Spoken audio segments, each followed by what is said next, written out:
Bonjour à tous, c'est Sharky. On est là pour une deuxième vidéo. C'est vrai que j'en fais pas souvent des vidéos, mais là, ça me tenait à cœur parce que on a fait le défi de la sorcière et j'ai eu mes 12 victoires. On va faire un petit pack opening, deux, trois petits matchs et puis voilà. Donc déjà, je viens d'acheter l'offre là à 21 €. Bon, un petit plaisir avec un super coffre magique et 6500 gemmes. Donc on va l'ouvrir, ensuite on ouvrira le coffre du défi de la sorcière et puis on fera deux trois petits matchs. Allez, donc petit coffre, 5000 d'or. Alors oui, j'ai gagné 25 000 d'or et plus 8000 avec les récompenses du défi. Donc de la Tesla, moi ce qu'il me faudrait c'est du golem, j'espère avoir une sorcière de nuit. Des sorciers, je les utilise pas. Les barbares, je crois qu'on a eu toutes les communes, donc à mon avis une légendaire. 6 PK, ça j'utilise pas trop. La totalité des cartes rares, donc les golems de glace, c'est pareil. On avait toutes les épiques, donc à mon avis ça va être une légendaire. Donc ce que j'aimerais avoir, la bûche. La princesse, je l'ai niveau 3, et puis soit une voleuse, soit. Enfin, on prend tout, c'est légendaire. Donc allez. Et voilà la bûche, donc je vais la passer niveau 3, je la joue assez quand même. Faire un petit screen. Et donc voilà. Donc, toujours dans le même clan, toujours chef, les Vikings, si vous voulez rejoindre, il y a la petite description, le petit identifiant. Donc voilà, ça c'est les trois decks. Celui-ci, je viens de le créer tout à l'heure. Donc composé du Molosse, de la sorcière de la nuit et d'un extracteur parce qu'il est quand même assez cher. Celui-ci, c'est celui qui m'a permis de revenir à 4600 trophées cette saison parce que j'ai beaucoup galéré avec mes decks que j'utilise et puis je l'avais créé comme ça et puis en fait il m'a bien aidé. Donc un petit gobelin miroir pour assez déstabiliser l'adversaire. Et puis celui-ci, je me suis basé des decks que j'aime bien, donc le golem ballon que j'utilise beaucoup. Et puis aussi de tout ce qu'on voit un peu en tournoi dans la méta actuelle, donc tout ce qui est chevalier pour contrer les squelettes, la foudre. Puis c'est vrai que la combo foudre golem est super efficace pour les tours de l'enfer et puis les cartes assez 4 d'élixir comme le mousquetaire ou autre. Donc je vous propose d'ouvrir le coffre de la sorcière. Donc pareil, une petite légendaire, c'est sympa. Alors, ah oui, 11 000 d'or quand même. Donc deux tours de l'enfer, je l'utilise pas. Les cabanes, c'est pareil. Sorcier aussi. 52 bombardiers, c'est pas génial. La tour à bombe. Le mousquetaire, on n'a pas grand chose de bien. 19 extracteurs. 5 miroirs, ça je les utilise assez. Je vais essayer de les passer niveau 7. Et pareil, des barbares. Oh génial. Je vous propose, on va faire un petit game. On va essayer parce que ce deck là je viens de le créer mais j'ai jamais utilisé donc je sais pas ce qu'il vaut. Donc je suis à 4300, je suis monté à 4006. Voilà et puis pareil j'essaie de passer le golem 7. On va essayer, je vous garantis rien. Alors le but ça va être de placer le molosse sur un côté et le golem vraiment à l'extrémité pour pas qu'il soit touché. Donc comme on va jouer contre un zap bait. Ah oui, et surtout de placer l'extracteur dès qu'on peut, dès qu'on a comme une bonne réserve d'élixir. Donc je sais pas ce qu'il va trop me faire, là il sait pas trop quoi jouer. Alors donc ce deck il est composé du molosse, des chevaliers, voilà la roquette géniale, du chevalier, des flèches, de la voleuse, du ballon, de la sorcière de la nuit et aussi des petites gargouilles. Donc à savoir que la sorcière de la nuit, je pense que c'est une des meilleures légendaires pour moi qui soit sortie. Parce que franchement, la voleuse, pas très utilisée. Comme tout ce qui est dragon de l'enfer qu'ils ont rajouté, mais pas génial. Alors, et puis sur la vidéo de Farce Attack, que je vous invite à aller voir, il y avait une petite combo là quand ils présentaient la sorcière de nuit. Molosse, sorcière de nuit qui était pas trop mal, parce que du coup, pas très cher. Puis assez compliqué à défendre parce que quand la sorcière de la nuit meurt, elle fait invoquer 4 petites chauves-souris. Donc du coup c'est assez bien surtout pour les contre-attaques.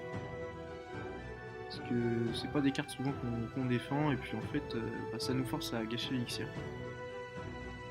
Alors, Ah bah c'est ça, ça va être un bait. Alors moi je l'utilise beaucoup ce petit deck gobelin. Maintenant le cochon, j'ai jamais trop aimé. Il est super bien mais c'est pas une carte que j'arrive à jouer. Déjà parce qu'il est niveau 8 et que dans mes niveaux de trophée il y a quand même des bonnes défenses. Le cochon 8, bah, il passe pas souvent. Alors, il est toujours en train de m'agresser comme ça. Alors, on va essayer notre petite combo molosse ballon. Et sorcière de la nuit, chevalier de l'autre côté. Ce qui va, à mon avis, mettre le tour d'enfer au milieu. Ah bah non, pas roquette. On va accompagner avec les gargouilles. Et la sorcière de la nuit.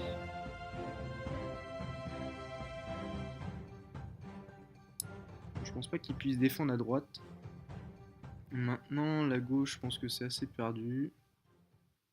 Et vous voyez, la sorcière de la nuit est morte et ça fait quand même... c'est quand même bien embêtant ce petit truc là. Le défendre. Ouais, c'est une défaite.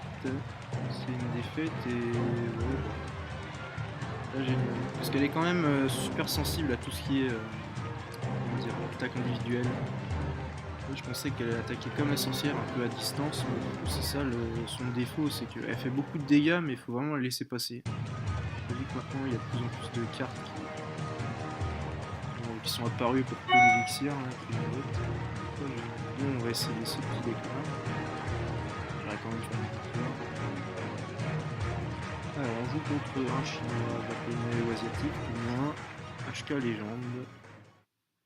Alors dans le but de ce deck c'est vraiment de l'harceler. Faut le rendre pauvre en élixir. Voilà. C'est pareil, il fait le miroir. Faut pas hésiter à mettre les petites troupes n'importe comment. De toute façon, faut s'installer avec la fournaise miroir. Puis après s'il contre pas direct, le fût à gobelin, ça va lui en venir à bout parce que surtout que ma fournaise niveau 10. Bon, il joue cabane, je sais pas ce qu'il va jouer parce que c'est la cabane, on la voit pas trop.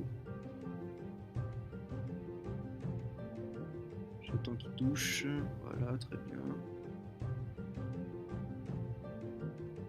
Au cas où. Non, bah il joue miroir zap, ok. Fournaise, bah je sais pas, hein, s'il me sort pas un molosse, je sais pas ce qu'il joue. Peut-être un cimetière. C'est vraiment bizarre.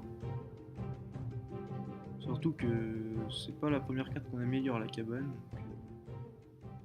C'est encore un joueur chelou de deck avec des compos assez bizarres. Ça je vois pas du tout.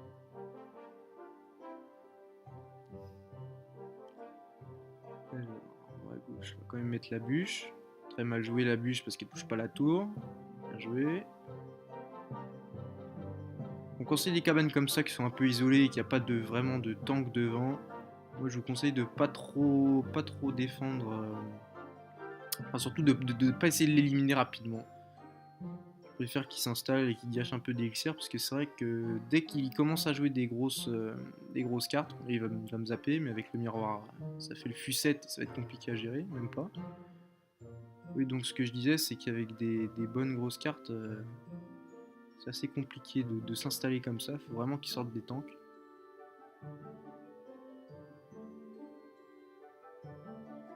Vous voyez là c'est un peu décousu toutes ces attaques, je sais pas trop ce qu'il veut faire. En plus il zappe deux petits gobelins.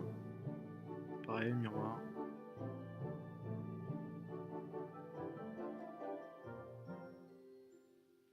Après moi souvent ce que j'utilise c'est vraiment, je garde vraiment la boule de feu pour tout ce qui est gros en plat horde ou autre. Parce que c'est ça qui me dérange le plus. Non je suis pas très bien.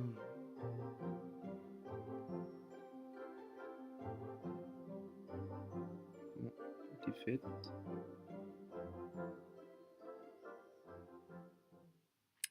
C'est perdu mais je joue vraiment pas bien. Je joue vraiment pas bien parce que j'ai quand même affronté des gros decks et puis là je me fais déborder facilement. Entre tout ce temps qui est passé, bon j'ai perdu, je vais pas vous mettre les vidéos de toutes ces défaites parce que c'était franchement pas glorieux.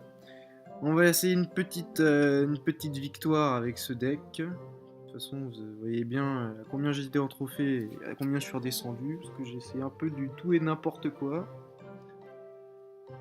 Pour vous faire plaisir, essayer de mettre la voleuse dans mes decks, mais franchement, c'est pas glorieux. Hein. Donc, une boule de feu pour gérer l'extracteur, voilà. Donc, j'ai pas besoin de vous représenter ce deck, on l'a déjà vu. Alors, le prince ténébreux, s'il me sort pas un deck PK, je vois pas non plus. Ça va être géré facilement, ça. Ouf! La boule de feu qui va lui faire très très mal, malheureusement. Ah non, ah non, ah non, même pas. Non, non. Je préfère même pas défendre parce que ce serait gâcher l'élixir pour rien. Il a quand même les 3 mousquetaires 11, donc il a bien dû les utiliser ces cartes-là. Oh là là là là. 3 mousquetaires miroirs. J'ai jamais vu plus sale. Surtout du coup il peut plus défendre parce que 9 plus 10, ça pas grand chose. Si, il vient gâcher une Valkyrie pour rien. Une Valkyrie qui est quand même niveau 9. Il y a quand même de bons niveaux de cartes, ce petit-là.